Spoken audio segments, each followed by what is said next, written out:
Hello everyone, this is Ghazi Hadiwad. I'm presenting Impala Realtime Query Engine for final project in CSCI-E63 Big Data Analytics course at Harvard Extension School. On October 2010, Google published a white paper on Dremel project describing a distributed system developed for interactively querying large datasets and powers Google BigQuery services. Dremel is a scalable, interactive, ad hoc query system for analysis of read-only nested data. By combining multi-level execution trees and columnar data layout, it is capable of running aggregation queries over trillion rows tables in seconds.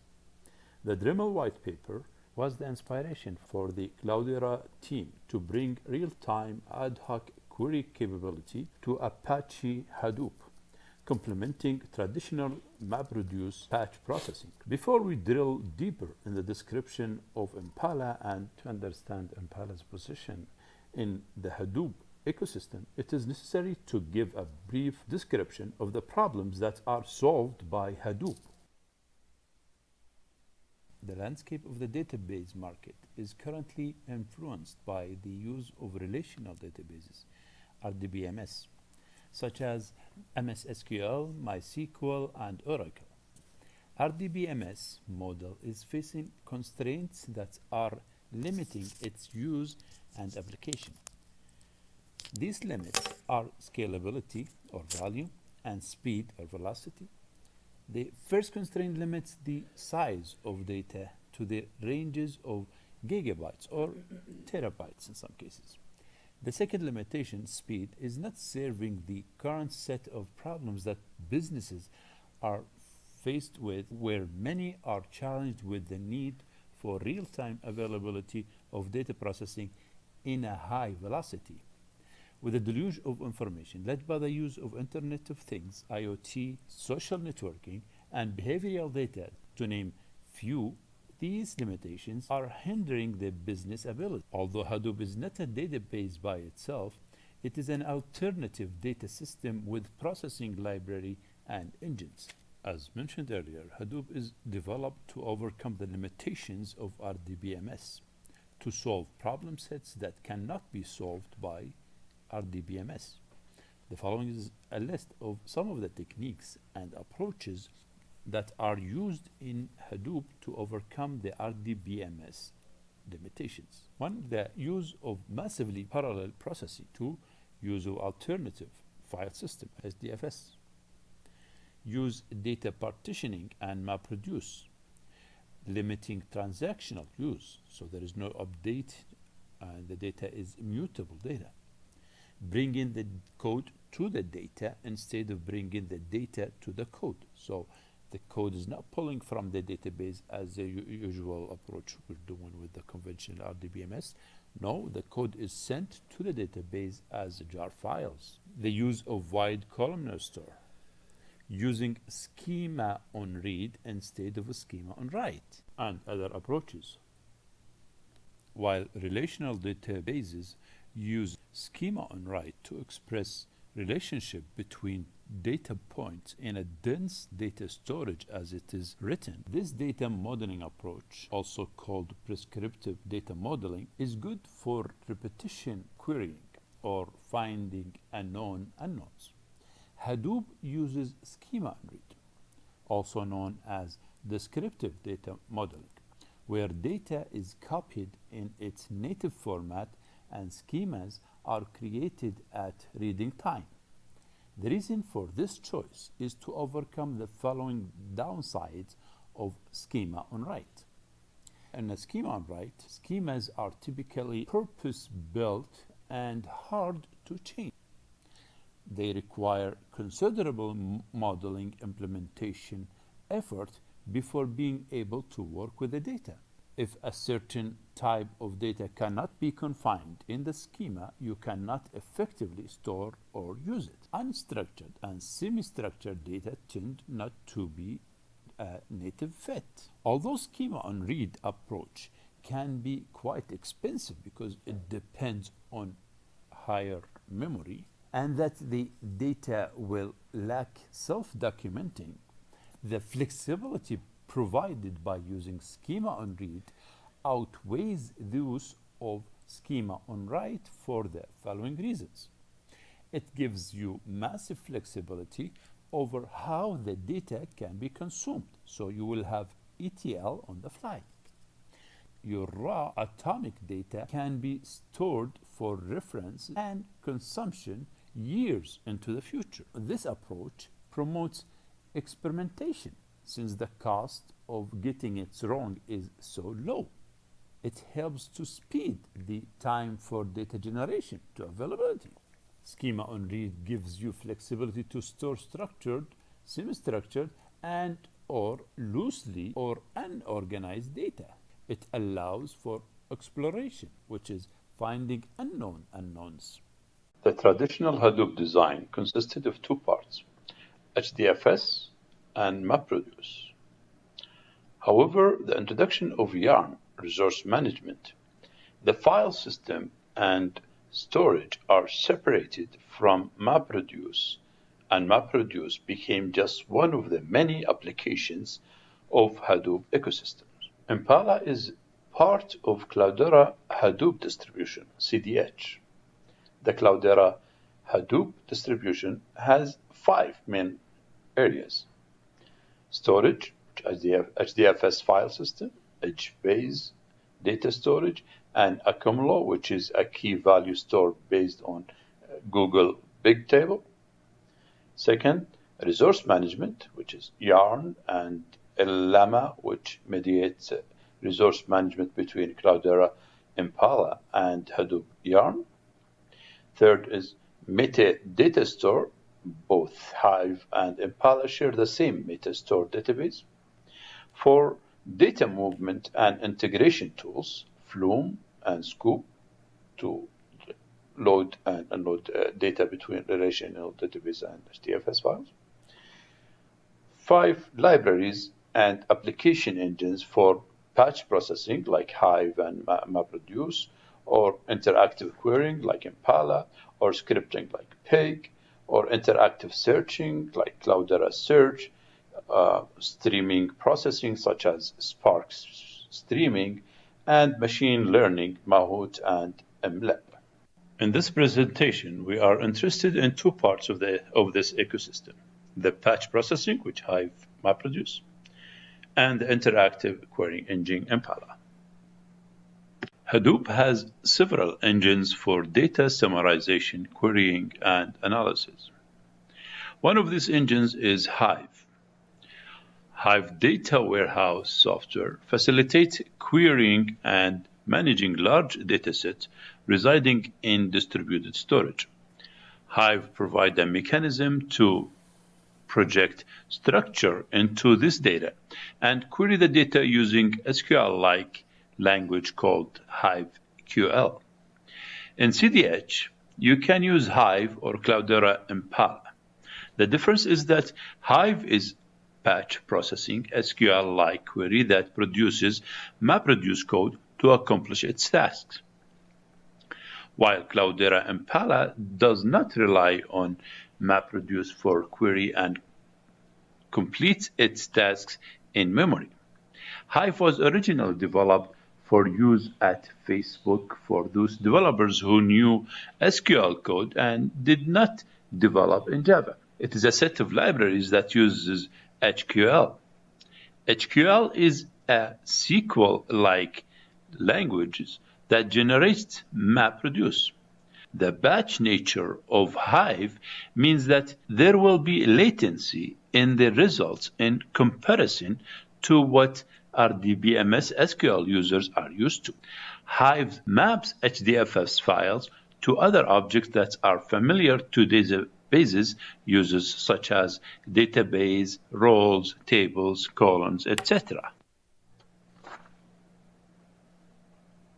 As the data schema in Hadoop is not defined until the data is read, querying the data store for data requires parsing, formatting, and processing of the data. This cannot be done in conventional SQL language and requires code such as the one of MapReduce. Hive gives the convenience of SQL-like language, but through MapReduce batch jobs. The following are the components of Hive's shell or UI, which allows for interactive queries and connection to the database. Second is the driver, handles session, fetching, and other activities. There is a compiler where you see query parser, semantic analyzers, query planner, and query plan optimizer. Then there's the execution engine, where the execution of the compiled query plan happens. Then there's the metastore, provides storage information, data abstraction, and data discovery. Its objects are database, tables, and partition. The MapReduce approach of Hive is suitable for batch processing tasks. These tasks may take minutes, and some can take hours or days. This is not suitable for real-time analytics. Hence, on 2012, inspired by Google Dremel, Cloudera launched Cloudera Impala, a real-time query engine for Hadoop. Cloudera Impala provides fast, interactive SQL queries directly on your Apache Hadoop data stored in HDFS, HBase, or Amazon Simple Storage S3. In addition to using the same unified storage platform, Impala also uses the same metadata SQL syntax, the ODBC driver, and user interface, Hue, as Apache Hive. This provides a similar and unified platform for a real-time on patch-oriented queries. Different from Hive, Impala executes queries natively without translating them into MapReduce jobs. To avoid latency, Impala circumvents MapReduce to directly access the data on HDFS data nodes using local direct read. This provides the following benefits of Cloudera Impala. 1. Familiar SQL interfaces that data scientists and analysts already know. 2. The ability to interactively query data on big data in Apache Hadoop. 3. Distributed queries in a cluster environment for convenient scaling and to make use of the cost-effective commodity hardware. 4. The ability to share data files between different components with no copy or export-import step, for example, to write with Pig, transfer with Hive, and query with Impala. Last but not least is single system for big data processing and analytics, so customers can avoid costly modeling and ETL just for analytics.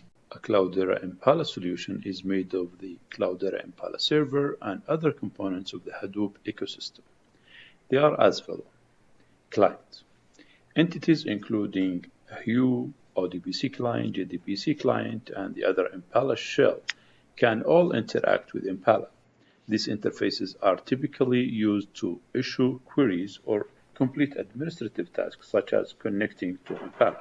Second, Hive Metastore, which stores information about the data available to Impala. For example, the Metastore lets Impala know what databases are available and what the structure of those databases is. Third, as you create, drop, and alter schema objects, load data into tables, and so on, through Impala's SQL statements, the relevant metadata changes are automatically broadcasted to all Impala nodes by the dedicated catalog server introduced in Impala 1.2. Fourth, Cloudera Impala Server. This process, which runs on data nodes, coordinates, and executes queries. Each instance of the Impala D can receive, plan, and coordinate queries from Impala client. Queries are distributed among Impala nodes, and those nodes then act as worker, executing parallel query fragments. Last is the HBase and HDFS storage for data to be queried. The Impala Server is a distributed, massively parallel processing database engine. It consists of three components: the Impala daemon, the Impala state store, and the Impala catalog servers. The Impala daemons are in constant communication with the state store to confirm which nodes are healthy and can accept new work. The Impala daemons also receive broadcast messages from the Impala catalog service on any data events. Let's discuss the Impala daemon. Once clients are used in the Cloudera Impala solution to send SQL queries through ODBC or JDBC, this client connect to any of the Impala daemons, Impala D, in the cluster. Impala daemons, Impala D, is the core Impala components. It runs on each node of the cluster as the query planner, coordinator, and execution engine. Each node can accept queries. The planner turns a request into a collection of parallel plan fragments. The coordinator initiates execution on the local and remote nodes in the cluster. The execution engine reads and writes to data file services such as HDFS and HBase and transmits intermediate query results back to the coordinator node, which transmits the final result to the requesting client. The Impala component, known as the state store, checks on the health of Impala daemons on all the nodes in a cluster and continuously relays its finding to each of these daemons. It is physically represented by a daemon process named state store D. You only need such a process on one node in the cluster. If an Impala node goes offline due to a hardware failure, network error, software issues, or other reasons, the state store informs all the other nodes so that future queries can avoid making requests to the unreachable node. An Impala cluster only needs such process in one node in the cluster. The state store is not critical to the normal operation of an Impala cluster. If it goes down, other nodes continue running. The cluster just becomes less robust if other nodes fail while the state store is offline. Now let's discuss the Impala catalog server. The catalog service, catalog D, resides on the same node as state store D. The Impala daemons receive broadcast messages from the catalog D daemon introduced in Impala 1.2. Whenever any Impala node in the cluster creates, alters, or drops any type of object, or when an insert or load data statement is processed through Impala. This background communication minimizes the need for refresh or invalidate metadata statements that were needed to coordinate metadata across nodes prior to Impala 1.1. The advantages and disadvantages of using Impala in-memory data access, in contrast to Hive's map-reduced disk memory access, are controlled by the desired scalability and/or performance. Here's a group of the issues to be considered. Impala is native MPP engine. Its daemon processes are started at boot time. Therefore, it does not require the same startup overhead that MapReduce programs takes before the nodes in the cluster are running at full capacity. Second, to overcome this limitation, Hive recycles Java Virtual Machines instance. This presents a big challenge for the garbage collector when the node's heap memory is in the hundreds of gigabytes. On the other hand, Impala performance excels with higher amount of the heap. Third, Impala streams results as soon as they are available from the executors. But MapReduce provides scalability and fault tolerance as it materializes all the data before it sends back the results. Impala is not the only player in the arena of Hadoop interactive query and big data analytics. There are several alternatives to Cloudera Impala. The following is a list of some of them. Presto by Facebook, Apache Drill, a self-service data exploration, pushed by MapR. They call it schema-free SQL query engine for Hadoop and SQL. Apache Tez, pushed by Hortonworks. Apache Tez, pushed by Hortonworks, is processing data in a single job instead of multiple jobs, as in the usual MapReduce. All the alternatives to Impala and do more or less. All are alternatives to Impala and do more or less the same. They provide faster response time for queries over HDFS. Each of these could claim that they are faster than the rest. However, benchmarking is outside the scope of this project, and I find it unfair to judge the product based on the limitation of my resources that I will be using to test the applications.